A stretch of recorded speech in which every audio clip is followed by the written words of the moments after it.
Hello, all my VIPs. I did a shorts of this one earlier, but I'm gonna do an actual whole length video talking about this and whatnot. It's not gonna be that long and whatnot, probably like 5 to 10 minutes, I'm hoping.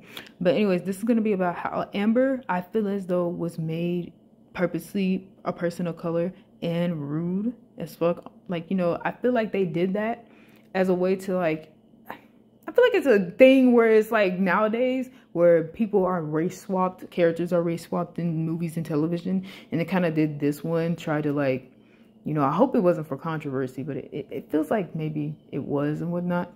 Because why else would they do that? You know, I guess it's because they have some people out there who would complain about like, oh my gosh, it's mainly, there's no people of color in there. And there are people like that. I gotta admit, there are people like that who look at a mainly all white cast and get annoyed because realistically in the world as of today, there isn't just only white people in the world. There's more than one race and whatnot. So yeah, realistically that, but also the comic may be set at a time where there was mainly white people and stuff like that. So, you know, and plus there was no actual black or any other race of people in the original cast, or not cast, but like character list in the comic. So it's kind of like, I see why they would probably do this as a like kind of example of like, okay, let's see how people will react if we actually did give them a person of color or race swap one of the characters. However, the actual issue with making this person a person of color and rude is that they changed the character almost completely. And that's one of the things that's kind of like, that's where they screwed up at. Because her being a person of color wouldn't have mattered if her character was the same. Her character traits were the same, you know?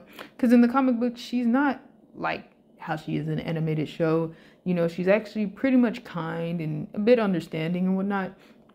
Not to the point to where, oh my gosh, she's a superhero too. So of course she understands everything. No, nothing like that. She's a normal human, you know, but she's relatable and kind in the comic book versus the animated series where she's nothing like that. She's selfish and she's self-centered, basically. Mark is realistically saving the fucking world. He's saving people and whatnot. And instead of looking at that and being like, oh my gosh, my boyfriend's a hero, and you know, even though he's gonna be busy most of the time and not tending to my needs, it's okay because I know that he is doing the right thing. Instead of looking like that, she legit wants him to attend to her, attend to the soup kitchen that they also go to, just basically focus most if not all his time on her. And that's an issue, bro. She's nothing like this in the comic book, bro. And it feels weird that they not only changed her race, but they also changed her fucking character and her traits. Like, why did you do that? Like, what was the point? And you know, this, I'm going to have to relate it back to some examples and whatnot.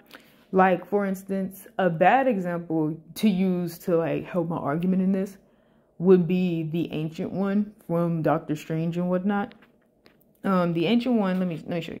Here it goes. Now, this is low-key, high-key, a bad example to use to help my argument in that with the Ancient One, as you can see, the Ancient One in the movie Doctor Strange and whatnot, and for the rest of the movie that they're showing in, is a white woman with basically a wise personality. Like, she has a wise demeanor about her. She has a lot of patience and whatnot, you know, and she's actually really understanding when it comes to what Doctor Strange is going through. And she, like, he's arrogant. So that's another thing. Doctor Strange was very blunt and arrogant and whatnot. Well, she's very blunt, but he was very arrogant and just not wanting to listen to her and whatnot. And she knew how to deal with him in that aspect. She was very patient with him and whatnot.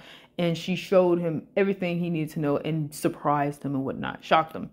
Now, that's her in the movie. And I mainly watched the movie. I didn't read the comic too much, but I tried to look up the Ancient One and how he is in the comic. And he's also wise as well too. However, his personality, he's not exactly like her and how she is in the, well, okay, so I'm not afraid to admit that I was wrong. So basically, this is actually a good example because the Ancient One in the movie and the Ancient One in this comic and whatnot, they're actually very similar. Like I said, they're very patient, they're very wise, and they're very helpful and whatnot. In the movie, Ancient One was trying to really pass on her powers. She was dying soon, I think.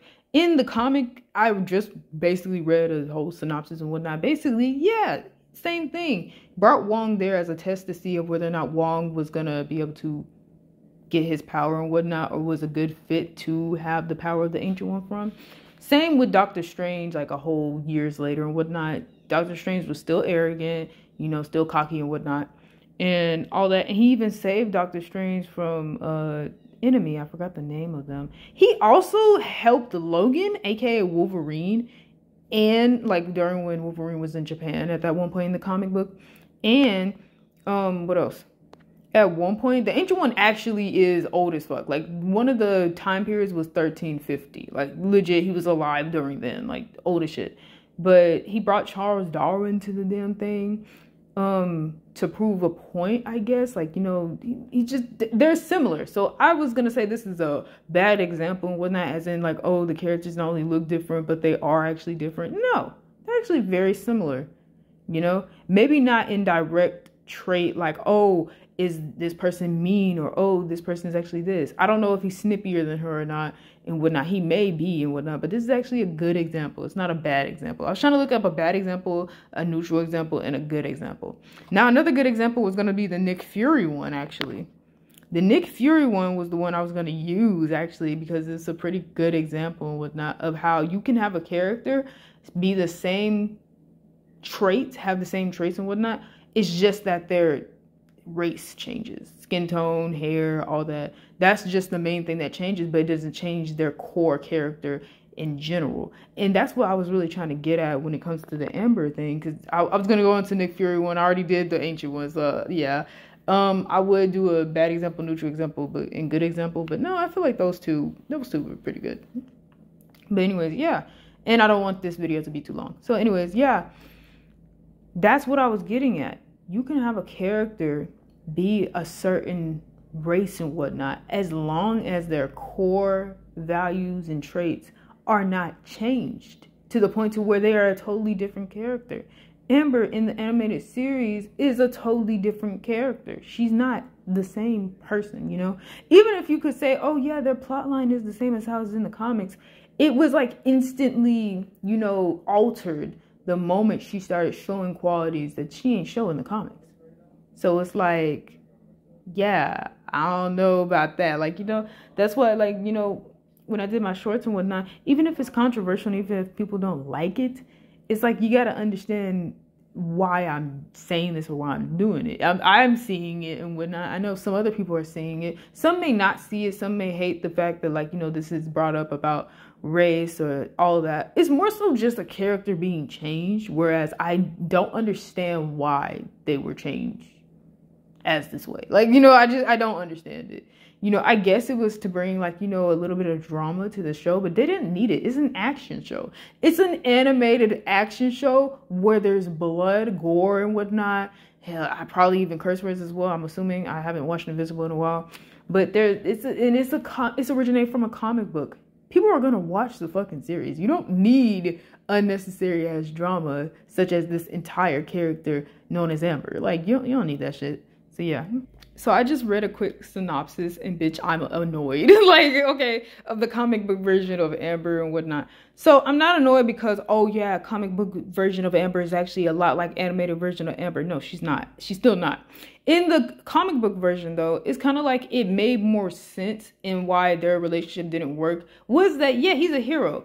It wasn't like how Amber was in the animated series where she was actually self-centered and selfish as fuck when it came to explaining it. Like, damn near irrational. Amber in the comics, she was actually being really rational with it. It was just taking a lot on her that he was not around. Not on some like, oh my gosh, I need you to only attend to me. It was more so like every time they would have time together, he literally would have to fly away to go save somebody. Like, damn near every time. They went to Africa at one point and he had to leave her with Eve, one of the other superheroes, because he had to go save his brother. And I'm just like, in Africa, bitch? Like, well, damn, okay. But yeah, it's more like that. It was kind of like, it was straining on, I guess, their relationship, their time together. They barely had time together. It's not on some Lois and Superman type shit. You know, they're still young and whatnot. And it was honestly, they were still at the beginning of their relationship. With Amber, it was different in the animated series and whatnot.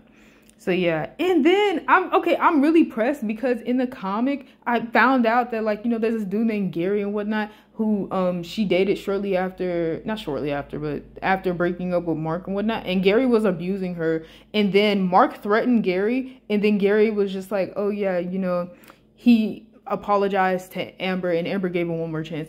Bitch, he been hitting on you and you gave him one more. I'm so fucking done. I can't. But anyways, that's the end for the video, guys. May peace be with you for an eternity.